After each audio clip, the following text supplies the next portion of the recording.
जो मेरे प्रधानमंत्री मोदी जी का विजन था विकसित दिल्ली का, उसको साकार करने पे काम कर रही है हमारी दिल्ली की सरकार, हमारी माननीय मुख्यमंत्री रेखा गुप्ता जी, हमारे दिल्ली के माननीय लेफ्टिनेंट गवर्नर साहब। आज जो गवर्नर साहब ने बहुत मेहनत करी है, जब केजरीवाल जी अपने घर की किचन पसंद कर रहे थे, जब केजरीवाल जी अपने घर के लिए पर्दे खरीद रहे थे, जब केजरीवाल जी अपने घर के झूमर खरीद रहे थे, जब केजरीवाल जी अपने घर में जकूजी लगा रहे थे, तब हमारे लेफ्टिनेंट गवर्नर साहब इन कूड़े के पहाड़ों पे आ रहे थे। ये कारण है कि ये 70 एकड़ में जो बलसवा का पहाड़ है, इसको कम करके 25 एकड़ लैंड को रिक्लेम कर लिया गया है और उस 25 एकड़ में से भी आज 5 एकड़ के ऊपर प्लांटेशन ड्राइव शुरू हुई है हमारी माननीय मुख्यमंत्री जी की साथ माननीय गवर्नर साहब की उपस्थिति में।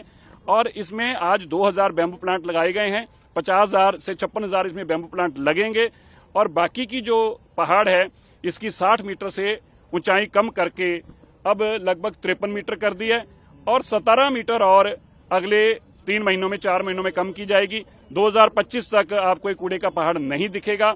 इसका लगभग 70% एरिया खत्म हो चुका होगा और 2026 तक इसको बिल्कुल बराबर कर देना है।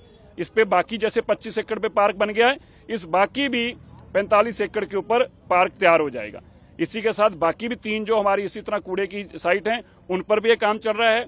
भारत सरकार माननीय मोदी जी का बहुत समर्थन, हमें योगदान मिल रहा है। जितना भी यहाँ से रिक्लेम किया मटेरियल है, इसमें से बायोफ्यूल है, इसमें से हार्ड मटेरियल है जो सड़कों में काम आ रहा है, वो NHAI खरीद रही है, फ्यूल फैक्ट्रीज के लिए जा रहा है और पार्कों के लिए जा रहा है। तो ये सारी चीजें जो हैं ये भारत सरकार के समर्थन से, उनके योगदान से चल रही हैं।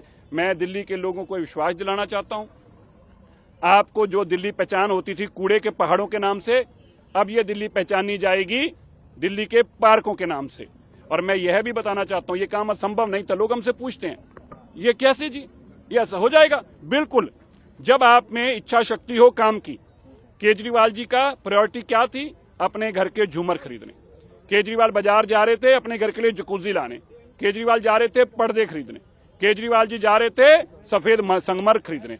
जब आपकी प्रायोरिटी घर बनाना और दफ्तर बनाना था, तो कूड़े के पहाड़ हटाना नहीं था। और LG साहब तब यहाँ कूड़े पे पहाड़ों पे खड़े हो रहे थे, यहाँ पे मशीनें लगा रहे थे, यहाँ पे प्लांट लगा रहे थे। इसीलिए मैं आपको आज विश्वास से कहता हूँ दिल्ली विकसित दिल्ली होगी और सबसे पहला काम पोल्यूशन रहित करने के लिए ये कूड़े के पहाड़ हटाएंगे। ये इम्पॉसिबल जॉब को अगले 1 साल में पॉसिबल करके दिखाएंगे।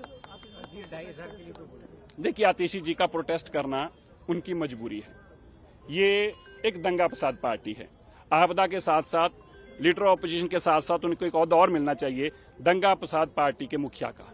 वो केजरीवाल जी के पापों के ऊपर पर्दा डालने के लिए लगी हैं।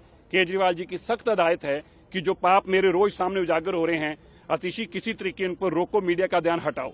मैं समझता हूं आतिशी जी की नौकरी खतरे में है।